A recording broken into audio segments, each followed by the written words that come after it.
right, everyone, welcome back into the We Shall Not Sleep podcast. So grateful that you're tuning back in with us. I recently had breakfast with my Uncle Steve in Cleveland, and he was asking me, how in the world do I have time to do this podcast? Well, when it's a Sunday afternoon, at the time of this recording after church, there usually isn't that much to do, but I just wanted to throw that out there that I'm still trying my best when it comes to this show. And like I said, I hope that in the future we can get back to some of the interviews. I have a few people lined up. I'd like to be able to get back to it, but it's going to take some time. So I appreciate your patience. Thank you for following us on our social media. Thank you for subscribing to our YouTube channel and SoundCloud, where we are hosted. I am so grateful to them, and you can find us wherever you listen to podcasts. Send an email to wsnspodcast@gmail.com in case you have any questions, comments, or concerns. All right, so for those who know me really well, they know I'm a fan of hip-hop music, and one of my favorite artists is NF. He is like 29 years old, 30 years old, something like that. He's from Michigan, so there's already a tie-in there. And in one of his songs, it's called The Surge, he has this as his opening few lines. He says, "Hey, Nate, how's life? I don't know. It's all right. I've been dealing with some things like every human being and really didn't sleep much last night. I'm sorry. That's fine. I just think I need a little me time. I just think I need a little free time, little break from the shows and the bus rides. Last year I had a breakdown, thoughts telling me I'm lost, getting too loud. Had to see a therapist, and then I found out something funny's going on up in my house," referring to his head. It's a great song. I encourage you to listen to it. He's a great artist. And this is an artist who has gone through a lot of pain, a lot of turmoil in his life. A lot of which, when I first started listening to him, I actually didn't like it. It was too angry, too emotional, too distraught, and I just couldn't relate to the music. It was just, it was always serious. It's not very lighthearted, and I couldn't relate to him. And over the course of the last couple of years, there's been a lot of hits and a lot of come to Jesus moments. Really, I've been sheltered in a way. God's protected me from a lot of realities in life and a lot of things that other people experience at different stages, and in many cases much sooner than I did. So the title of this episode is called Jaded because that's something I've been struggling with. For the first time in my life ever, I saw a therapist in the 2021, in 2021 and early 2022. And since then, I've been able to get over the things that I was working through. Christian counselor, very much biblical based, but somebody to really mirror back to me what I was feeling, why I was feeling it. Really just venting my emotions and asking, why do I feel this way? I don't understand why this has caused so much pain. Why do I feel a sense of dread? Why do I feel a sense of futility, apathy, maybe? Not about my faith. My faith's really never wearied. There's some times, because I'm not married, but always open to the idea of a relationship, that there's always going to be that longing for companionship, especially after I've shared on this very same show about where I've been and with whom I thought I would have had longer relationships with, and obviously God has directed us elsewhere. So there are days where that lack of companionship is real. And I know I'm not the only one in my own life that struggles with that. I understand that.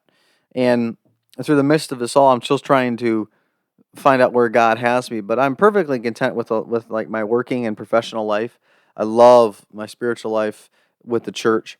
I love the people there. And so it's really strange. It's just this compartmentalization and this social aspect of my life where I'm just rather confused, and I've been hurt so much here in this last 2 years that it has really forced me to reevaluate the world around me. And this idea that NF talks about in the song, I had to see a therapist and I found out something funny's going on up in my house.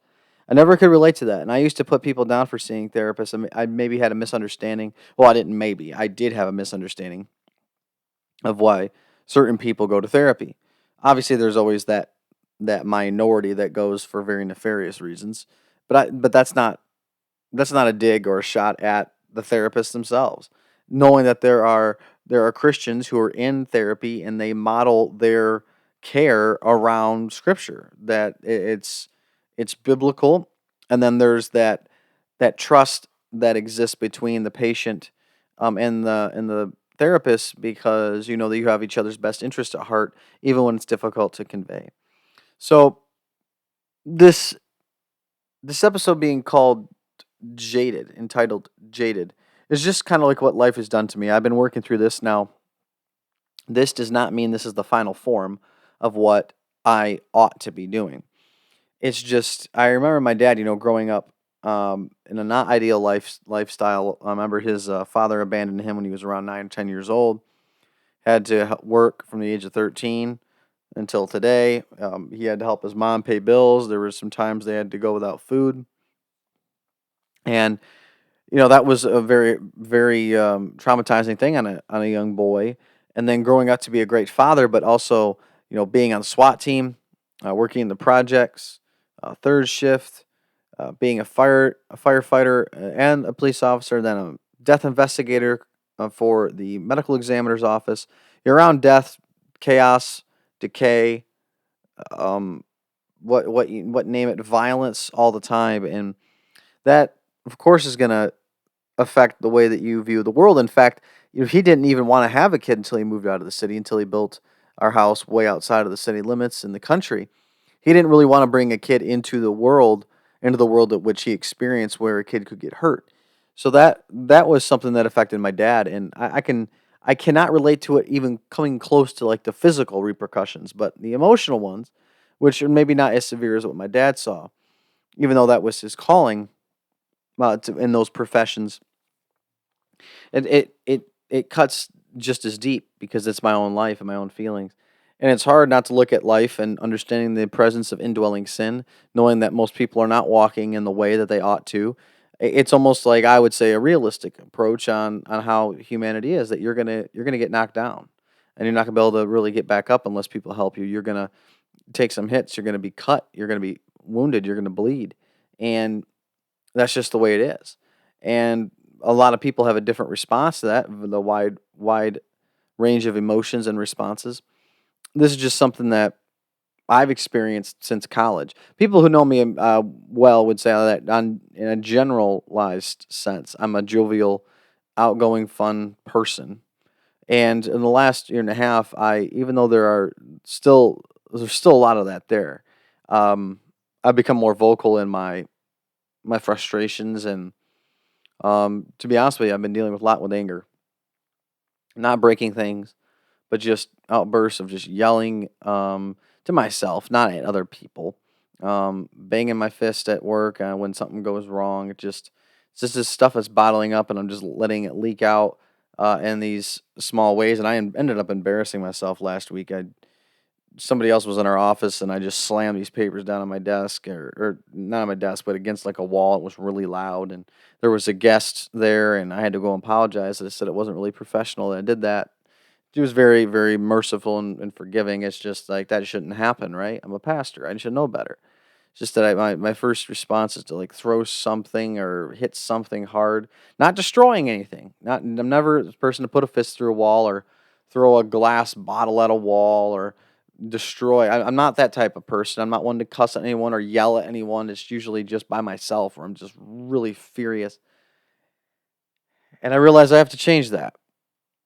I've got to change that. And these are all manifestations of a lot of things in my life that, I thought that could be, thought that ought to be by now, even under a sense of entitlement and vanity, pride, narcissism, whatever you want to say it.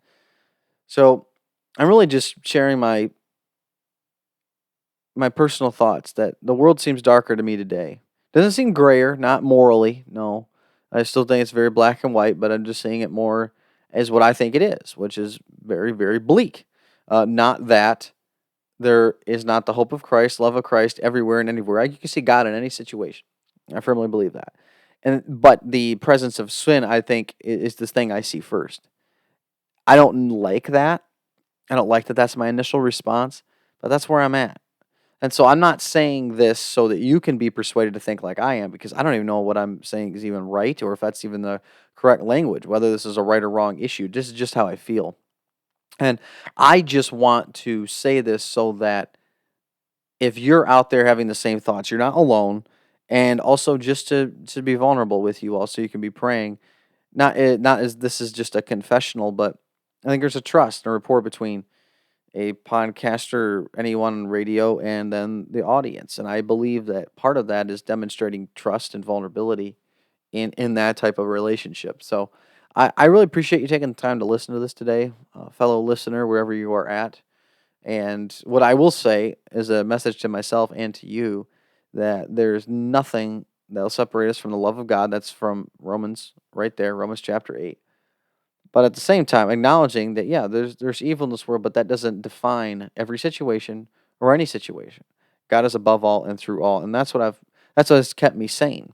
Is that I can be emotionally honest with, like, this is how I feel, this is what's happened, and it's terrible. But at the same time, several things can be true at once. That, hey, if this is God's will, then give me strength, Lord, to accept it, and so that I can live in that and I can move on from it. So. Thank you so much for taking the time. As always, may God bless you and may God keep you.